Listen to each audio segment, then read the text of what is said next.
Continuamos en Encuentros Pedagógicos, emisión número 247 en esta mañana de sábado, y a esta hora de la mañana, como siempre, el Rincón de Apolonia, el caso de las mujeres indígenas. Nos acompaña Sonia Liliana Vivas Piñeros, del Colegio Nuevo Horizonte, sede rural Torca, delegada al Congreso de la CUT. Sonia, buenos días. Muy buenos días, bienvenidos y bienvenidas a el Rincón de Apolonia, territorios femeninos en perspectiva. Seguimos trabajando el tema de los impactos del coronavirus en las mujeres y en este sábado hablaremos de las mujeres indígenas.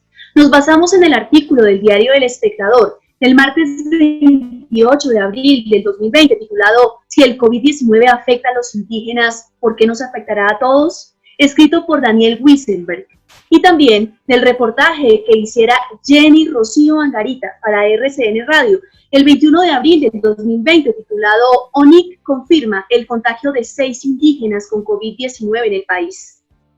Las comunidades que históricamente, de acuerdo con su cosmogonía, son defensoras de la naturaleza, de los territorios y de las áreas naturales, bajo la excusa del desplome de la economía global por cuenta del impacto del coronavirus, pueden recibir una arremetida devastadora. Ante el avance de la pandemia, los más vulnerables son los pueblos indígenas, que representan casi el 10% de la población. En América Latina, donde además, según la Organización de las Naciones Unidas, 3 de cada 10 personas en situación de pobreza son indígenas, y de esa extrema pobreza impacta de manera muy particular a las mujeres de esas etnias, tenemos una situación bastante particular.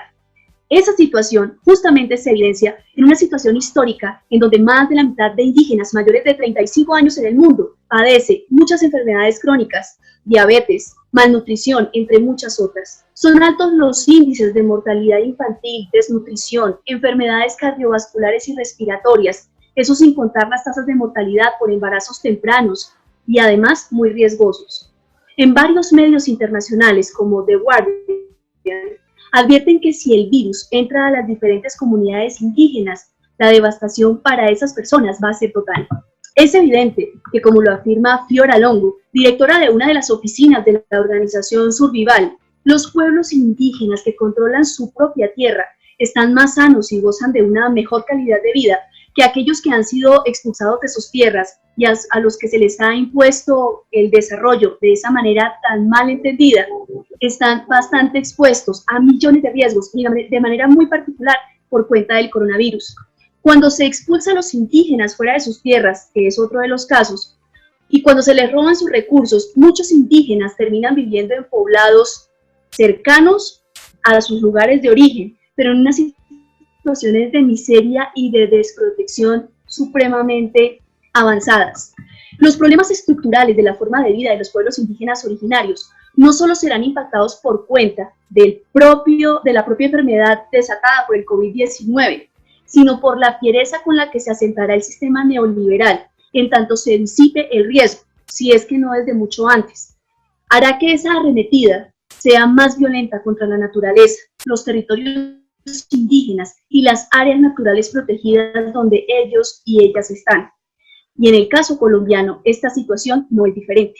Se suman entre muchos otros casos, 2 en particular para comentar el día de hoy. El primero, el del asesinato sistemático de líderes y lideresas sociales, entre quienes están 162 hombres y mujeres indígenas en lo que va el gobierno de Iván Duque.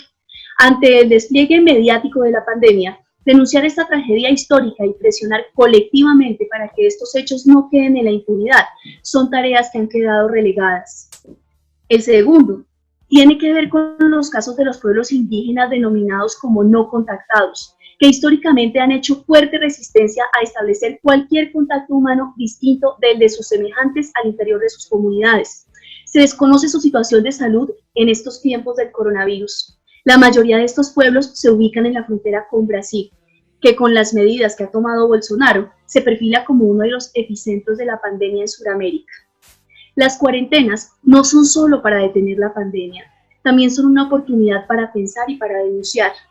Los bancos concentran a manos llenas la riqueza, que junto con todo el saqueo a las arcas del país podría cambiar las duras realidades de los indígenas, de sus mujeres, el legítimo derecho a la vida digna, con agua potable, alimentos e implementos de bioseguridad, avance en el cumplimiento del gobierno de sus responsabilidades con el acuerdo de paz, una política que les ofrezca oportunidades y evite las olas migratorias de estas comunidades a los centros urbanos, no solo de las ciudades, sino también de los pueblos, podría cambiar la situación de las mujeres de estas comunidades indígenas. Soy Sonia Liliana Vivas Piñeros y nuestro Rincón de Apolonia.